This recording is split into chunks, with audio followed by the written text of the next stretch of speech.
Nasema utalii sio lazima uende mbugani, na leo tukaamua tuje tufanye utalii. Sasa nitakupitisha maeneo mbalimbali uweze kuona Kariakoo jinsi ilivyo ya sasa hivi na sio kama ile ya zamani. Uweze kuona miundombinu ambayo imeweza kujengeka, mambo ambayo yanabadilika.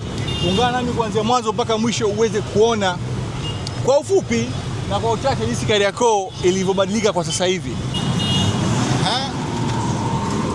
Safari ikiwa inaendelea. Sitaweza kujua majina ya mitaa kwa sababu sio mwenyeji sana, lakini kwa wale ambao watakuwa wanaweza kujua huu ni mtaa fulani, hapa tunapita wapi, wanaweza wakatuambia. Kariakoo imebadilika kweli kweli.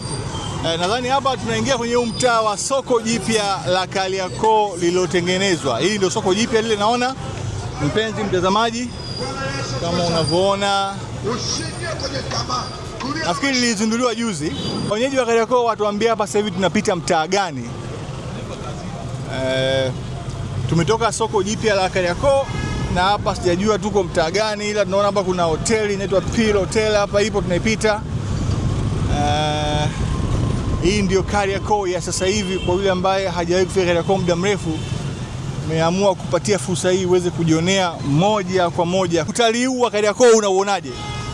Naona nimefurahi kwanza kuona Kariakoo imebadilika sana. Hamna foleni za ajabu. Sasa hizi mitaa yote inapitika. Bwana, sisi tumeamua tufanye utalii wa Kariakoo leo. Tumeona kama tumechukua gari kabisa ya utalii tuweze kufanya tushuhudie Kariakoo jinsi ilivyo kwa sasa hivi. Hali ya Kariakoo na maandalizi ya sikukuu unayonaje? Kariakoo pamechangamka sana. Watu wanajiandaa na Idi pamoja na Pasaka. Hivyo wanajaribu kila mmoja anafanya kinachowezekana kama maandalizi, kuhemea. Naona kwa watu waliozoea Kariakoo wanajua kwamba Kariakoo ni sehemu ambayo ina idadi ya watu wengi sana. Wewe sasa hivi unaionaje? Sasa hizi pamebadilika kweli. Sio kama zamani. Yomi la watu halipo. Yomi sio watu hapo, ila tu mpangilio pamekuwa pazuri sana manake. Sio kama zamani vurugu na nini. Bana, mpenzi mtazamaji, tunaingia kwenye barabara kubwa kama unavyoona hapo, kuna mwendo kasi hiyo. Huu ni utalii wa moja kwa moja tukiwa hapo hapa Kariakoo, na hapa tupo katika mataa. Hapa ni sehemu gani hapa? Mimi ni mgeni, kwa hiyo wenyeji meweza mkatuambia kwamba hapa tuko Kariakoo sehemu gani, mpenzi mtazamaji.